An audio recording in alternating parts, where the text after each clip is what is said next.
Let's start talking about color, and we're going to discuss color temperature, something I'm sure you may have heard of. We're also going to talk about color and emotion, something I'm sure you're not unfamiliar with. Colors can evoke very strong emotions, especially in images. Now that we know a little bit about color and emotions, let's talk about color themes and color harmonies. Let's expand on our discussion about color and talk about luminosity or brightness contrast, which you're probably familiar with, as well as hue and saturation contrast, two kinds of contrast that can also very powerfully affect an image. And those kinds of contrast, brightness and especially hue and different hues in an image and hue contrast, can evoke different responses in the viewer. So let's take a look at these different kinds of contrast in images. A little bit about me.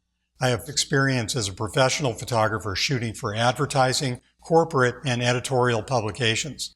I have 25 years experience teaching both photography and Photoshop to individuals, corporations, and the U.S. military, and leading photography workshops demystifying the tools that photographers use. I love to teach Photoshop techniques, and I bring my in-the-trenches working experience to my courses and the techniques that I teach. Welcome to the classroom, and let's get started.